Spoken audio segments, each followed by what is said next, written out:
எங்க அம்மா அப்பா சொன்னா அதை கேட்டிருக்க மாட்டேன். ஆனா என் அன்புக்குரியவர் அல்லது ஆணோ பெண்ணோ சொன்னா நான் செய்வேன். இது ஒருவேளை எங்க மம்மி டாடி சொல்லியிருந்தாங்கன்னா நான் ஒத்துக்க மாட்டேன். நான் இப்படிதான் இருப்பேன். என்ன நான் இப்படிதான். பொண்ணை பக்கத்துனா பொறுக்கிய பத்து விட்டுருக்காங்க பாருங்கண்ணே. பொறுக்கி பேடா பொறுக்கிடா நீ. சரிடா.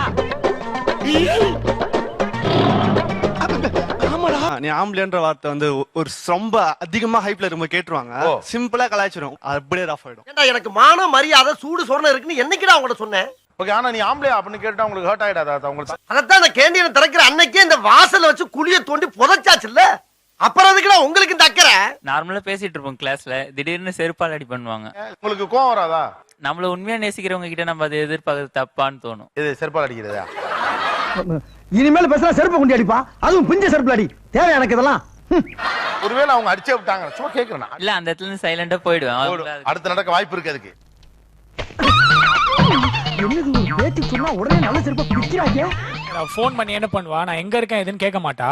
இல்ல டோன்ல தானே சார் நம்மளுக்கு தெரியும். சரி ஓகே, ஆனா நீங்க அதை கண்டுக்க மாட்டீங்க. நான் கண்டுக்கவே மாட்டேன். எது அதுக்கு என்னப்பா வேணா ரைட் விடு.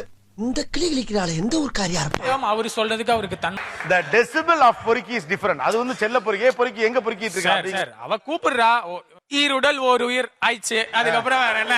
இரு இதயம் ஒரு இதயமானதே, அந்த ஒரு இதயம் செல்ஃப் ரெஸ்பெக்ட் உங்களை எங்க கொண்டு போய் விடுதுன்னா, சண்டை போட ஆரம்பிச்சிடுறீங்க. அவர் ஒரு விஷயத்துல ஜெயிக்கிறார் அப்படின்னா அதை நம்ம ரொம்ப பாராட்டிட்டா நம்ம செல்ஃப் ரெஸ்பெக்ட் குறைஞ்சிருமோ?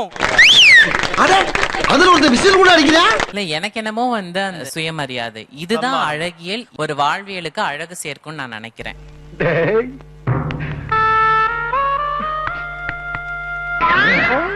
அந்த சீ வார்த்தை, அந்த வார்த்தையை நான் சொல்ல மாட்டேன். ஏன்னா சுயமரியாதை எதிர்பார்ப்பவன் சுயமரியாதையை கொடுப்பான். இனிமே நமக்கு பாசம் வேண்டாம்.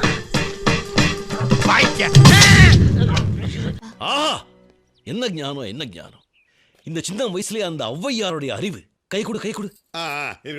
இல்ல சார், அவ என்ன இப்ப தொடர்ந்து திட்டிட்டு இருக்கா. நான் அமைதியாவே இருக்கேன் ஒரு 2 நிமிஷம். அந்த டைம்ல என்ன ஆகும்னா, ஏய் கோச்சுக்கிட்டியாடா அப்படின்னு கேப்பா.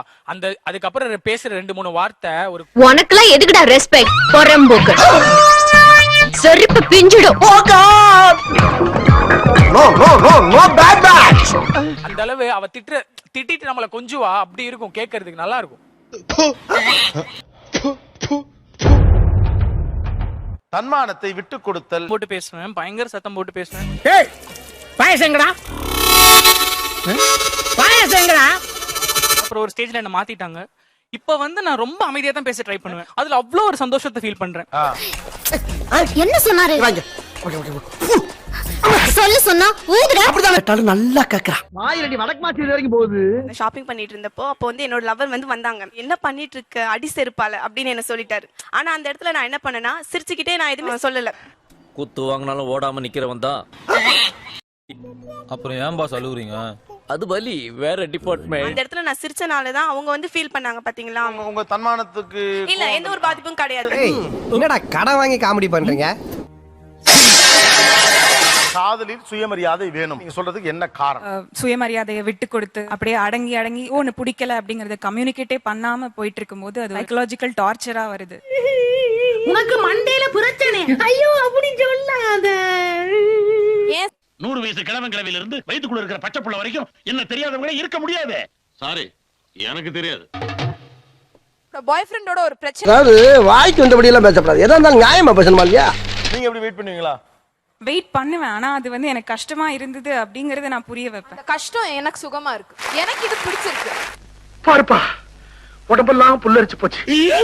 யார் உங்கப்பா? லூசுரா? லூஸ் இல்லனே, மென்டல். அவர் லூசியா இம்பார்ட்டன்ஸே போயிடுது. ஆனா எல்லாருமே அப்படிலாம் சொல்றது இல்ல சார். பாய் ஃப்ரெண்ட பொறுத்து இருக்கு சார். ஓ அங்க இருக்காப்லையா? கொடுங்க. சாரி எனக்கு தெரியாதுயா.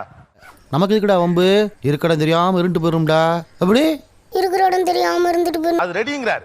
நீ இப்ப சொல்லு, நான் வந்து அங்க வந்து உட்கார்றா, பக்கத்துல வந்து உட்காரு அப்படின்னா நான் இப்பவே கிளம்பி வரேன். அவன் சொல்ற மாதிரி உயிரை கொடுக்கற அளவுக்கு உன்னோட தானே அமர காதல் கிடையாது. நீ உயிரை கொடுக்கவும் மாட்ட. அதனால அவளை இம்ப்ரெஸ் பண்றதுக்காக அவ உயிரை வேணா காப்பாத்தலாம். சரி வா. செல்ஃப் ரெஸ்பெக்ட காப்பாத்துறதுக்காக ஒருத்தரை ஹர்ட் பண்றீங்க. சும்மா அத உங்களை அறியாம நீங்க சில நேரத்துல பண்றீங்கங்கிற ரியாலிட்டியை நீங்க எவ்வளவு ஒத்துப்பீங்கன்னு தெரியல. செல்ஃப் ரெஸ்பெக்ட் அப்படின்னா ஆபரேஷனா? இப்ப கூட உங்களை சேர்ல உட்கார வச்சுட்டு அவன் கீழே தான் உட்கார்ந்து பயமா அது கடிச்சிர. நாம இனிமே நிக்க வேண்டாம், கடிச்சாலும் கடிச்சிருவா, வா எஸ்கேப் ஆயிரலாம். நான் ஒரு இடத்துல ஷார்ட்டட் ஆயிட்டேன். இந்த காதலுக்காக உனக்காக இந்த சுயமரியாதை நான் தரமட்டமாக்க வேண்டாம். நீ பெரிய ஆள்ற, நீ காதலண்டா.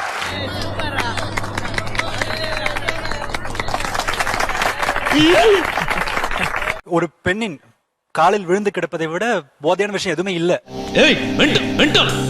சார் எப்ப பார்த்தாலும் கால்ல விழுந்து கிடக்க முடியாது. அது அவர் கிடக்குறாரு. இப்ப ப்ராப்ளம் இல்ல. ரசிக்க மாட்டாங்க சொன்னா கேக்குறியாடா? இந்த ஒன்றுக்காக நான் என் சுயமரியாதையால தூக்கி போட்டேன்ப்பா. எந்த ஒரு பிரச்சனையா இருந்தாலும் நான் என்ன சொல்றேன், 4 பேர் முன்னாடியே வாங்கியிருக்கேன். நீ ஒண்ணு பண்ணு, 40 பக்கம் ரூல் நோட் ஒண்ணு வாங்கி இதே மாதிரி உன்னை பத்தியும் குடும்பத்தை பத்தியும் கேவலமா 10 விஷயம் எழுதி நீங்களே கலாச்சி காரி துப்பிக்கிங்க. லவ் பண்ணது மட்டும் தப்பு இல்ல. ஆமா, லவ் தவிர வேற என்ன தெரியும் உனக்கு? போய் குப்பையில போடுவோம் லவ்.